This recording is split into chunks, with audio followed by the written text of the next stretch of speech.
Good evening, and welcome along to another big show here on NVTV. Coming up on the show this week, we'll be meeting the cast and director of a new play called A Painted Lady, which opens at the Accidental Theatre. We'll have live music in the studio from Randall, Stephen Hall, and we'll be catching up with Fortwilliam Musical Society, who'll be telling us all about their latest production of the hilarious Gilbert and Sullivan classic, The Pirates of Penzance, and we'll be on the Antiques Trail as well, looking at some rather expensive Titanic memorabilia. But starting things off, some live music and a man who's just released a new EP called Under a Texas Sky. Ladies and gentlemen, here is Jarrod Dickenson.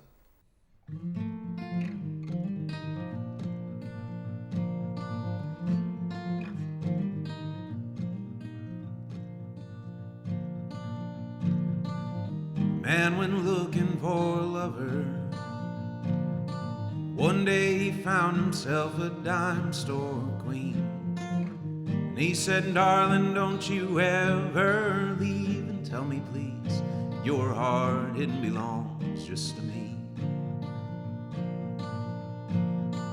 And she said, I've been trying to find me someone. I've been searching for a man that's true. Take my hand, oh, if you dare, and I swear my heart will belong just to you.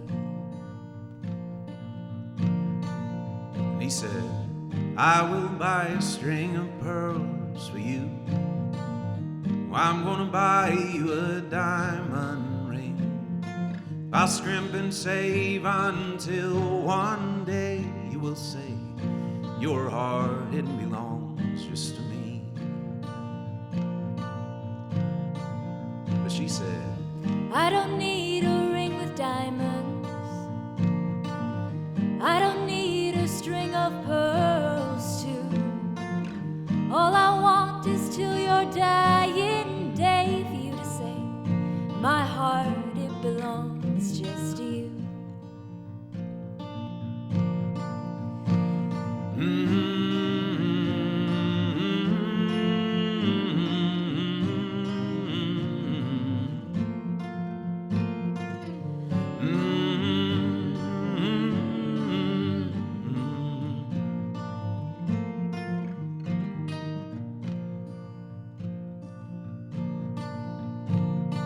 What can I do to make you happy, dear? What can I do to make you smile so sweet? I'd give the moon and the stars today to hear you say, your heart, it belongs just to me. She said, Won't you take me out dancing? Won't you take me, oh, I'm dying to wear the dress I haven't worn so long. And by the dawn, my heart will belong just to you. And he said, I will see you through the ages. I will love you till the end, you'll see. When it's time for me to take my bow, there'll be no doubt your heart, it belongs just to me. No, there'll be no doubt your heart, it belongs just to me.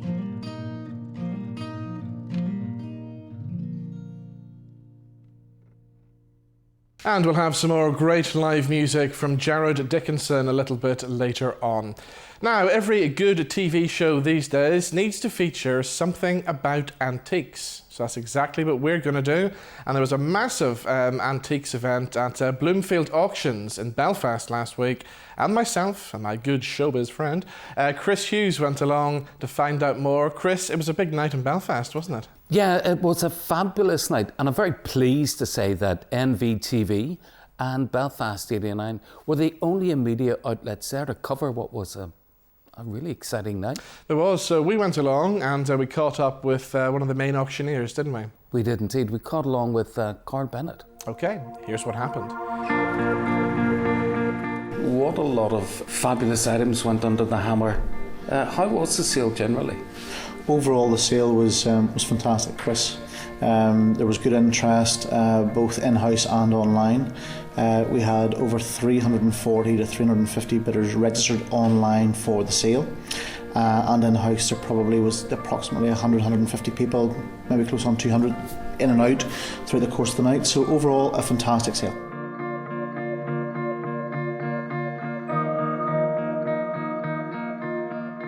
You had visitors from the BBC's Antiques Road Trip. Yeah, it was great. For the first time, actually, Bloomfield hosted Antiques Road Trip, BBC Antiques Road Trip here in Belfast, along with their experts, the colourful David Harper and Louise Costello. It was great to have them here last night and their whole crew. They brought some items in that they've been around Northern Ireland purchasing from local antique stores and antique shops and things like that. So it was, it was very good to have them. And you're right, Chris, it's not going to be every month that they're here, but we hope they do come back soon. How often do you hold your auctions here? We hold a general sale every week, every Tuesday evening, commencing at 6:30. But our online sales, such as last night, where we had the higher ticket prices, as we call them, are generally held sort of once every quarter, once every few months, or it can be dictated as and when maybe a house clearance or deceased estate and things like that come into the auction house. One of the most exciting items in tonight's auction you're holding in your hands were quite simply what are the prototype anchors for a ship associated with Belfast, the world's most famous ship, the Titanic. Now, you had people all over the world online looking at these, and they look fairly fine, they look fairly ordinary. I'm not being rude, but if I was to see those downtown in a second-hand shop, I mightn't give them house room. That's a God's honest truth. However, how wrong am I? It's amazing, listen, what we all can walk by and we don't appreciate its value, but everything, it's going back to the old cliche saying, one man's trash is another man's treasure. Absolutely. We all walk by something that we wouldn't give it room for, but there's a buyer for everything, there's a collector for everything. And it's just getting those right items in that attracts those buyers and attracts those collectors. Yeah. Now these, if for whatever reason have to be returned to the owners, I know they're across. They're not in Northern Ireland, so that's right. At value in excess of probably 200 grand, you're hardly going to stick those in the post. No, I'm not going to put a first-class stamp on them. They don't deserve it, yeah. But the owners themselves flew over with them in situ, I think, by their side the whole flight to here in Belfast. And one way or the other, they'll be going back pretty much the same way, whether it be on my persons or their persons, they'll be flown back to England personally. Sure, and listen, if I can help out, I'd be very happy to take them back for you. I'm sure you would, Chris. I would, yes. Have you got the number for Chicago Airlines?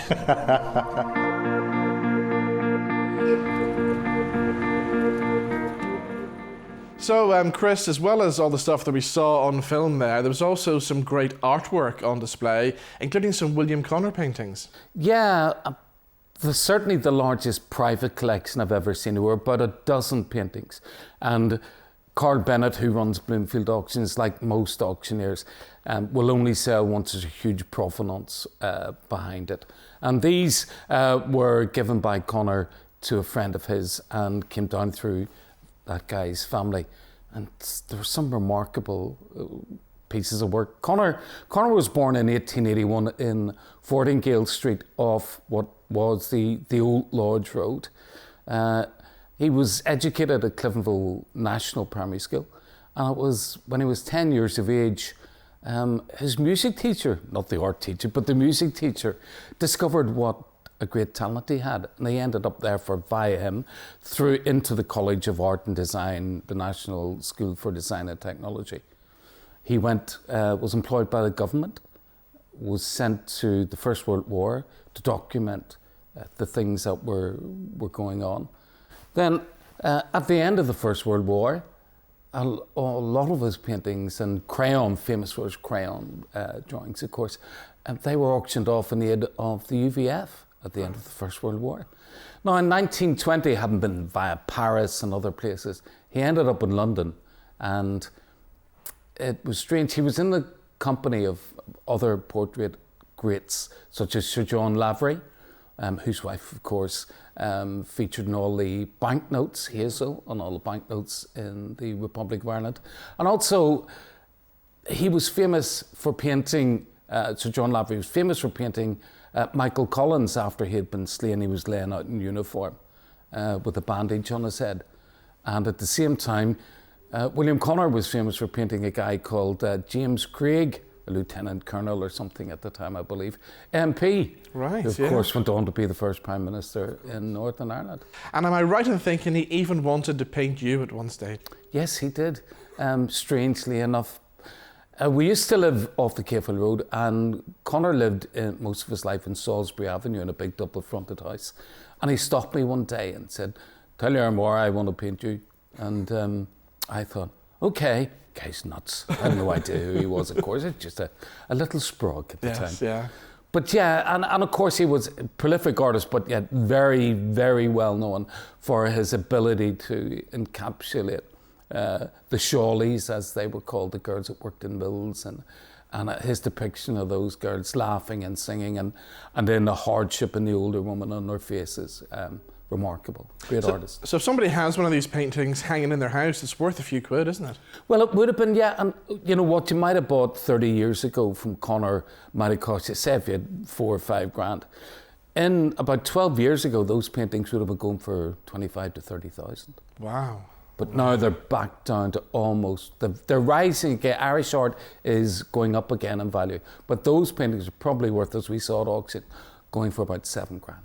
Now, at the auction as well, we saw this fabulous replica of the Titanic, didn't we? How much did that go for in the end?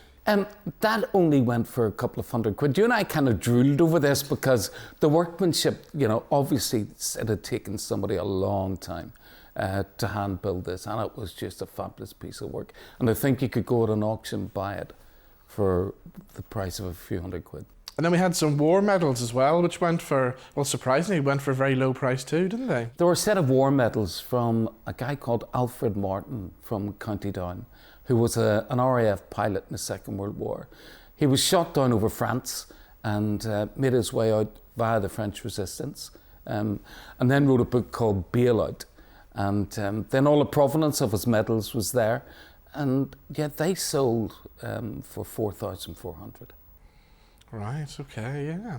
And then, of course, I suppose everybody's dying to know the big one, the Titanic anchors. What did it go for in the end? Well, if you remember, on the evening, BBC Antiques road trip were there, and they had David Harper, who's the very kind of flamboyant character, together with Louise Costello, one of the new people on it.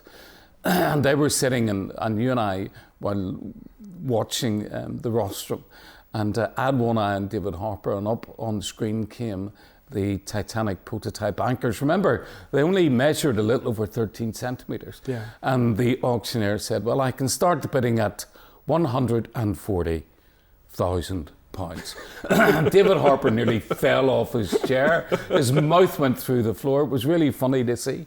But yeah, they stopped at 150,000.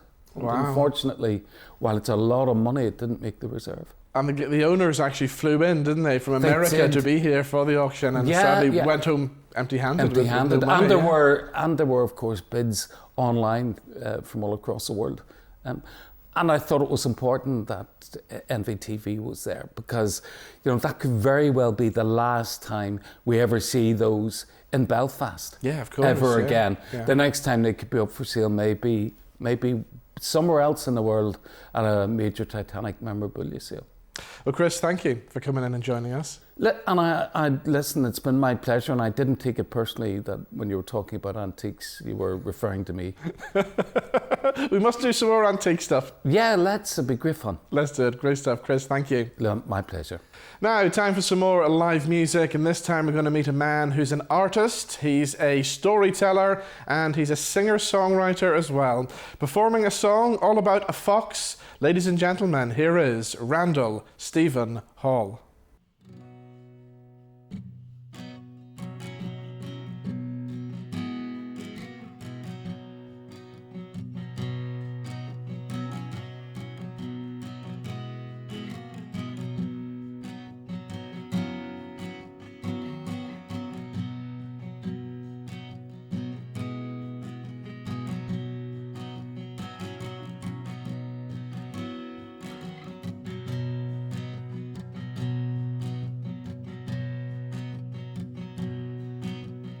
I am the fox on a bright green day. You can't catch me, I will run away. Through the fields I will run, through May blossom and the sun. You won't catch us with your wee gun, 'cause I'll be on my way home.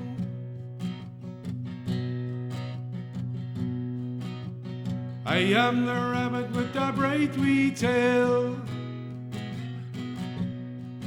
I see your dogs are on my trail. I will take them for a run, cock and snoop them with me bum.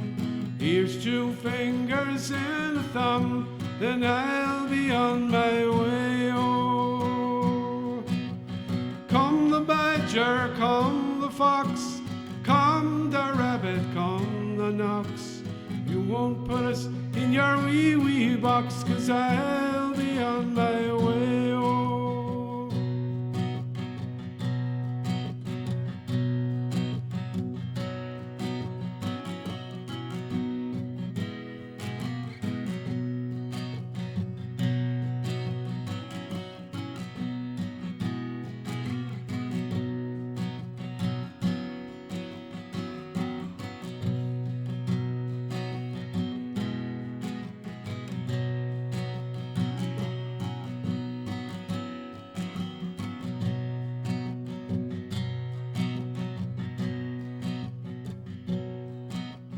I am the badger in the pale moonlight. The clothes I wear are black and white. But oh, your roads are hard to pass, 'cause you're all pumping on the gas. Only takes one silly ass to wipe us all away. Oh, come the badger, come the fox, come the rabbit, come the knox. You won't put us in your wee box, 'cause I'll be on my way. Oh, and I think you will find I've been wasting all your time. I'm the fish won't bite your line, 'cause I'll be on my way. Oh, come the badger, come the fox, come the rabbit, come the knox. You won't put us in your wee box, 'cause I'll be on my way. Oh, you. So let's talk musical theatre now, and Fortwilliam Musical Society's latest production is the Gilbert and Sullivan classic, The Pirates of Penzance. And I went along to rehearsals at the weekend to find out how things are getting on. I am the very model of a modern major general. I've information, vegetable, animal, and minerals. I know the kings of England and I quote the facts historical, from Marathon to Waterloo and on in categorical. I'm very well acquainted too with maths mathematical. I understand equations both the simple and quadratical. About binomial theorem I am teeming with a lot of news. Aha! With many cheerful facts about the squirrel they hypotenuse. With many cheerful facts about the squirrel and the hypotenuse. With many cheerful facts about the squirrel and the hypotenuse. With many cheerful facts about the squirrel and the hypotenuse. The cast is fabulous. Our front line, our principals are really tremendous. A lot of them have a lot of musical theatre background, but also a lot of singing teachers, high-level classical performers. I quoted elegiacs on the crimes of Heliogabalus, and conics I can form peculiarities parabolis. So what's the best thing about being in Pirates of Penzance then? It's a great fun show. I first saw it must be about 1994. Listen to Garvey, amateur operatic did it. And you're thinking it's an opera, but it's not. It's really comic. Yeah. And it's very modern. The songs in it are very modern. Once you hear them, you'll know, you sing them. You sing them at Linfield matches, in fact, or you used to. And So it's just great fun all the way through, great characters. It could be a carry-on film set to music. And of course, your character's a great character, and you kind of think the carry-on tradition, he's the comedic character really, isn't he? Yes, yeah, he's just a bumbling old general who, in those days, Gilbert and Sullivan made a fortune making fun of the upper classes, and the upper classes didn't seem to mind because in the end they gave them knighthoods. So it's just it's stock characters you may see. That he's a major general, but when he sings his song, he knows nothing about being a soldier. Yeah. You can understand when the pirates attack, he's hiding behind his own daughters, really. You know? But I'll be true to the song I sing and live and die a pirate king. So tell us about your character then. How does your character fit into the show?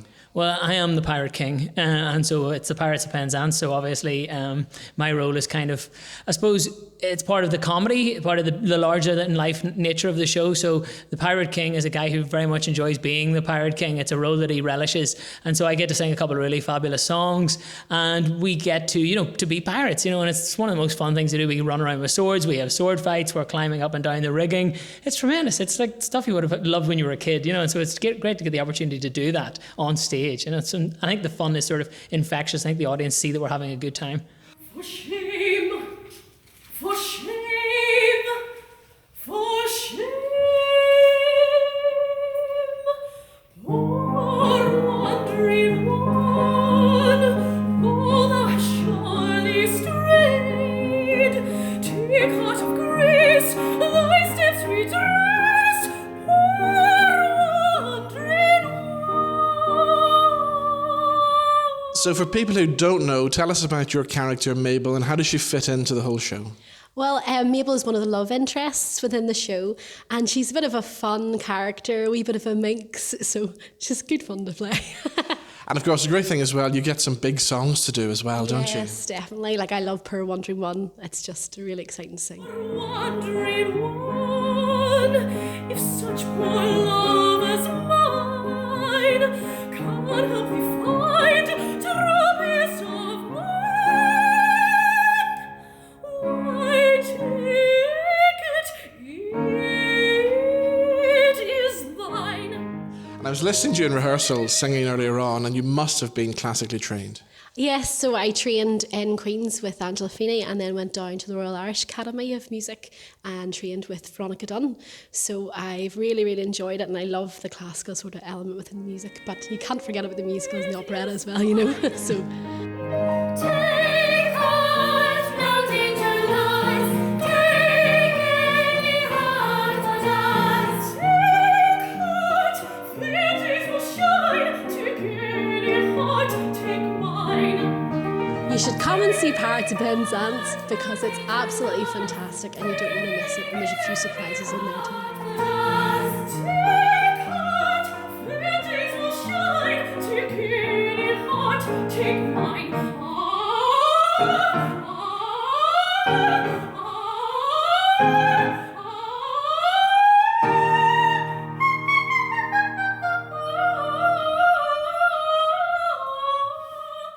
And you can catch the Pirates of Penzance at Theatre at the Mill in Newton Abbey from the 9th until the 13th of April. So it's time now for our weekly What's On guide, where we take a look at what's happening throughout Belfast and beyond over the next week or so. And starting us off this week, boxing legend Brian McGee is hosting an all-star white-collar boxing event at the Devonish Complex on Friday the 29th of March.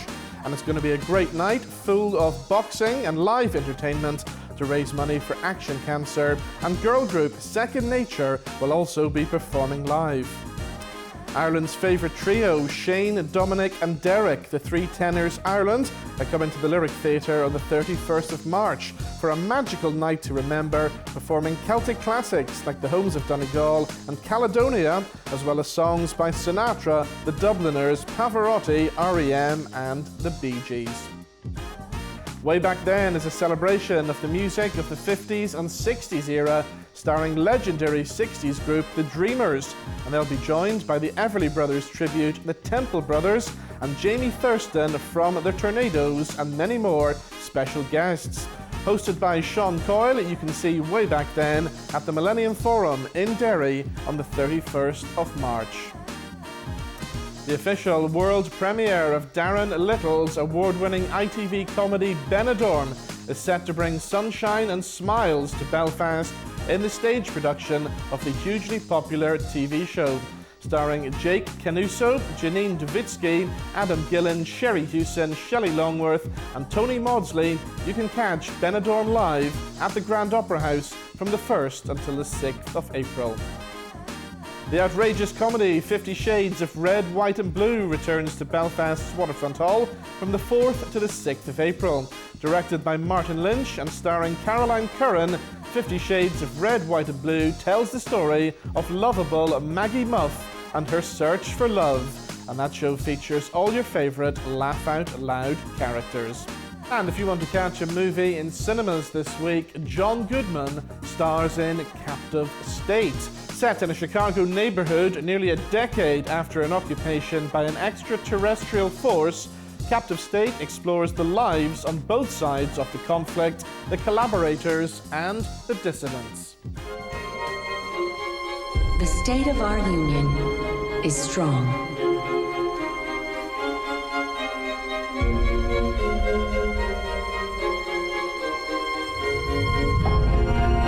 Unemployment is the lowest in history.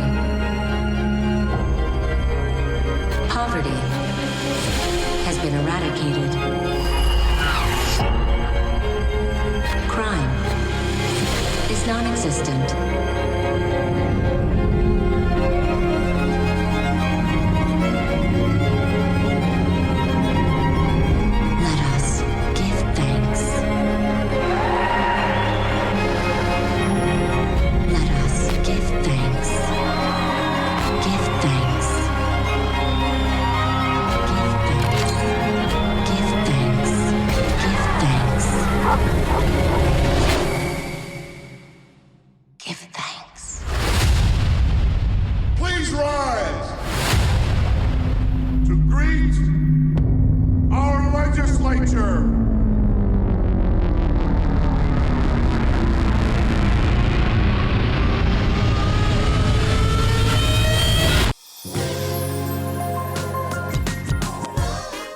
So we're going to find out now about a brand new play called A Painted Lady, which comes to the Accidental Theatre, and I'm joined in the studio by the cast and the director of the show. Guys, welcome.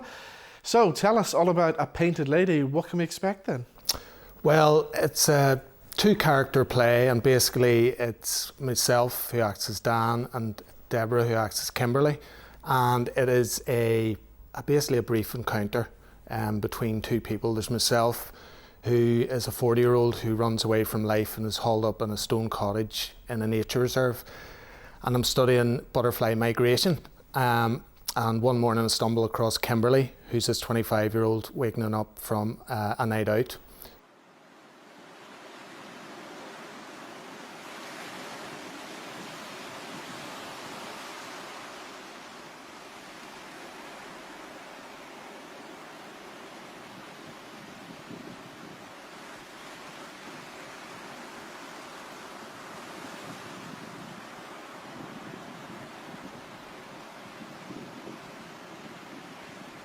Happiness. In my life, it seems to be always very fleeting or something. Most of the time, it's just out of reach. It's like two people meeting, two lost souls meeting for the first time, and they're just, each of them have got issues. Myself, I would have Dan would have alcoholism, whereas Kimberly would be in a controlling relationship. So it's kind of a signpost moment. The two of them, as they tell each other their life stories, there's a moment there where they can change, or there's an option to change for each other. They're each other's catalysts as such. But it's a character play. There's heavy issues, but also there's a lot of humour, and well, Deborah gets all the funny lines. Well, come to you then, Deborah. Tell us about your character then. So I play Kimberly, and we first see her waking up from the standard. Maybe a couple of people can feel the waking up drunk, waking up hungover in the place you might not remember where you were the night before. So we see that, and initially she seems fun-loving, but as the play progresses, we kind of see the underlying issues. She's very sensitive. She is also quite strong. But what I think is important between both their characters is, and it's also a line in the play, of don't judge a book by its cover. I think we can all resonate with that at some point. And especially like today with the big topic of mental health and things like that, it's very important that what these two characters do is talk. Yeah. And it doesn't have to be, you know, we all have things going on in our lives, and it doesn't have to be, you know, we talk to a counsellor, we talk to a professional. It's just two random people, and that important issue of talking and just getting out all their feelings and how that actually helps each other. Yeah. And that's in a way. I was having a look at the publicity photographs earlier on. The thing that fascinates me, how did you manage to get a good day to get those shots on the beach? Well, it looked like a good day, but Deborah in a dress at -6. No, it was a lovely day. It didn't rain, but it was quite cold. It was quite cold, but it looked good. Okay. Going to come on to Rachel now, who's directing the show, and it's only been a few months since you were last here directing another show, wasn't it? Yeah, I was here in January to talk about a Hitchcockian evening that I did with my theatre company, Kessler Theatre, and now I'm back with these lovely pair to do The Painted Lady. Two very different plays. Hitchcock is very orientated about Hitchcock himself, whereas The Painted Lady is really about Rob's experiences in life. I think that's an important thing to add in as well.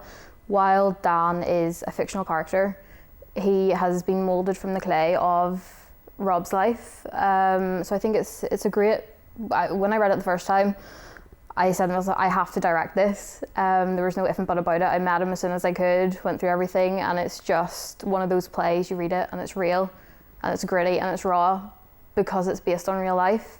And as a director, to be able to take material that is so applicable to Northern Ireland with, like Deborah said, mental health, alcoholism, is just an absolute gem. And to be able to work with Rob as well, who's, you know, had experiences like that, it's an interesting dynamic for director and actor. But it really is just one of those plays that you read and you just can't wait to see it on its feet. And is it more difficult directing a play when you've only got two actors on stage to direct? It's actually a lot less chaotic. I think one of the things is a lot less costumes, which is a godsend.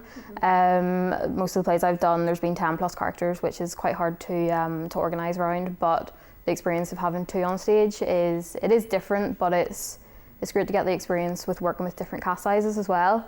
I'm pretty early on in my career, so it's great just to work with different types of people on different themes, and just really making the most of those opportunities. And Rob, how are you finding the whole rehearsal process? Because this was initially your idea and you've been there right from the very start and involved. How's the rehearsal process been? The rehearsal, I've been loving it. It's been a fun experience, but it's been a learning curve as well, because I'm acting and I've written it, so I've two hats on. And the way we go through it is we rehearse it, and then if Deborah and myself, some of the lines don't work, then we'll tweak them as we go along. So it's a matter of acting and then putting my writing head on and then going home and rewriting them. So it's demanding, but I'm loving the journey, and these two are great to work with as well, you know. How do you think you're going to feel on the opening night? Excited. Yeah. Excited, yeah. Like, I've been writing this for a few years now. There's been plenty of rewrites. We had a open reading a couple of years ago, so sort of saw it come into shape a wee bit, but this will be the first time I see The Painted Lady, which is it's a real passion for me. It has become a real passion. It'll be the first time to see it come into life, and I can't wait, and I think for the audience they'll be in for a treat. Yeah. And Rachel, how do you always react to opening nights? Are you getting really nervous, or does it just come naturally? I'm nervous for them. I think that's sort of, I feel like their mother. But I think when you've put the hard work in, you know, I read someone said recently, hard work eliminates fear, and I really think it does. So just the amount of times we are going over this, and it really is evolving on its feet. Like Rob said, we have been tweaking bits and pieces, and it really just it's just about putting the work in, and we're confident that we've done that. And the set's going to be quite interesting as well, I'd have to say that too. And I just think that when all the elements come together, I think we'll be grand. Now, I know the good news already. One of the nights is already sold out. That's right. The Friday night sold out. It sold out a few weeks ago, so ticket sales are going well. So, and the ticket sales are going very well for the Thursday and the Saturday. So we're delighted with that. We're delighted with the response so far. All right. Well, give us the details then. Where and when can we see it? So it's on Thursday the 4th, Friday the 5th and Saturday the 6th at the Accidental Theatre, which is in Shaftesbury Square, Belfast, which is just below the billboard in Shaftesbury Square. So. And Deborah, Accidental Theatre, it's a great venue, isn't it? It is a brilliant space. I know when, like Rob said, he approached me a couple of years ago. We did a rehearsed reading of this, and he got in contact with me when I was away last year. We said, right, well, let's do this in the new year. And we were trying to think of what would be the perfect venue for it. And Accidental came up. I think it's a great theatre for showcasing new work, showcasing new talent. Not even just plays, but there's poetry, singing, clowning. There's loads of workshops that go on. They have a great little bar upstairs, library bar and things, great rehearsal spaces. And it's right in the centre of town, so couldn't get a better location. Exactly. Well, guys, thank you so much for coming in, and the very best of luck with The Painted Lady. Now we're going to finish the show this week with some more live music, and it's great to have him back performing live in the studio. So, ladies and gentlemen, here is Jarrod Dickenson. See you next week.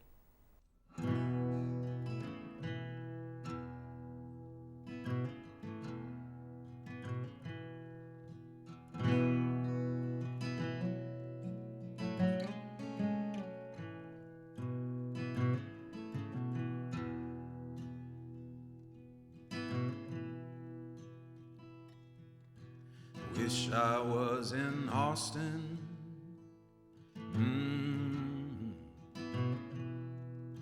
The chili parlor and bar, drinking Mad Dog margaritas and not caring where you are. But here I sit in Dublin,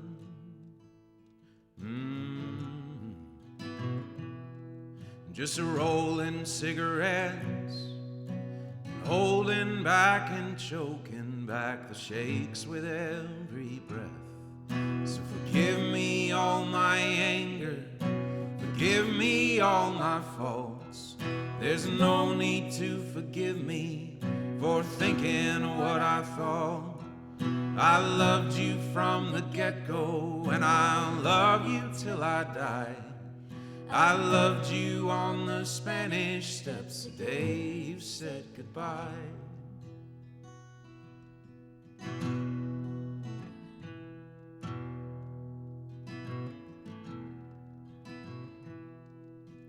I am just a poor boy,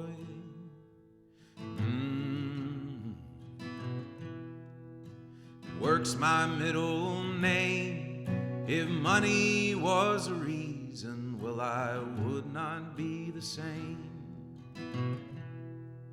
I'll stand up and be counted. I'll turn and face the truth. I can walk away from trouble, but I can't walk away from you.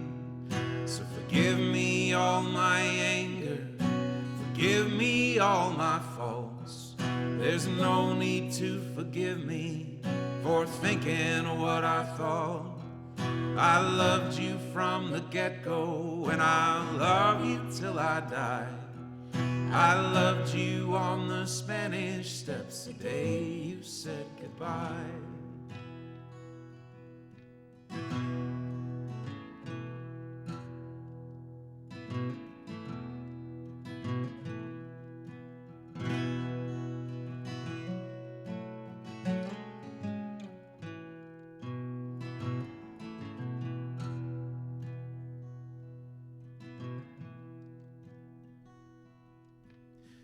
I have been to Fort Worth.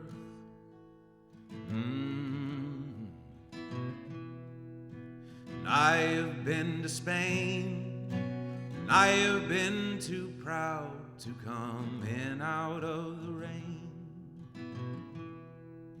And I have seen the David.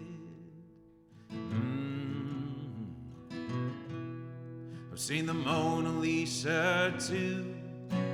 I have heard Doc Watson play Columbus Stockade Blues. So forgive me all my anger, forgive me all my faults. There's no need to forgive me for thinking what I thought.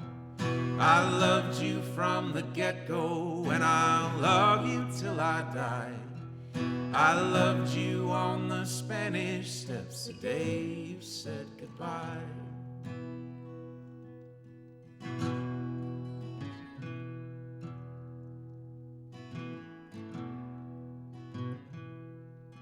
I wish I was in Austin.